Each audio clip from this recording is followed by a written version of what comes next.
ನೋಡ್ರಿ ಇಲ್ಲಿ ಮೂಡಲ್ಗಿ ಒಳಗೆ ಸಿಕ್ಕಾಪಟ್ಟೆ ಬಿಸಿಲನ್ಕು ಐತಿ. ತಂಪು ಮಜ್ಜಿಗೆ ಅಂಗಡಿ ಇಟ್ಟಾರಲ್ಲಿ.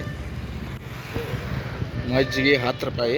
ಆಮೇಲೆ ಆರೆಂಜ್ ಶರ್ಬತ್ತ, ಲಿಂಬು ಶರ್ಬತ್ತ, ಲಸ್ಸಿ ಇದೆಲ್ಲ ಸಿಗ್ತೈತಿ. ಇವ್ರ ಅಂಗಡಿ ಇಲ್ಲಿ ಬಸ್ ಸ್ಟ್ಯಾಂಡ್ ಹತ್ರ ಐತಿ, ನೋಡ್ಬೋದು ನೀವು. ಅಪೋಲಾ ಅಂಗಡಿ ಮುಂದೆ ಐತಿ. ನೀವು ಬಂದು ಮಜ್ಜಿಗೆ ಕೊಟ್ರಿ, ಜೊತೆಗೆ ಶರ್ಬತ್ತ, ಲಸ್ಸಿ, ಆರೆಂಜ್ ಶರ್ಬತ್ತ ಕೊಟ್ರಿ ಅಂತ ಹೇಳ್ತಾ ಸ್ಪೆಷಲ್ ಐತಿ. ಇಲ್ಲಿ ಇನ್ನೊಂದು ತೋರಿಸ್ತು ನಿಮ್ಗೆ. ಏನು ಬಸ್ ಸ್ಟ್ಯಾಂಡ್ ಹತ್ತಿರದ ಏನು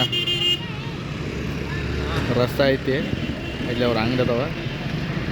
ಬಂದು ಮಜ್ಜಿಗೆ ಶರ್ಬತ್ತ ಕೊಟ್ರಿ ಅಂತ ಹೇಳ್ತಾ ಮತ್ತೊಂದು ಸ್ಪೆಷಲ್ ಮಾಹಿತಿಯೊಂದಿಗೆ ತಮ್ಮನ್ನು ಭೇಟಿ ಆಗ್ತೀನಿ. ಅಲ್ಲಿವರೆಗೂ ಈ ವಿಡಿಯೋನ ಲೈಕ್ ಮಾಡಿ, ಶೇರ್ ಮಾಡಿ, ಕಮೆಂಟ್ ಮಾಡಿ ಅಂತ ಹೇಳ್ತಾ ಧನ್ಯವಾದಗಳು.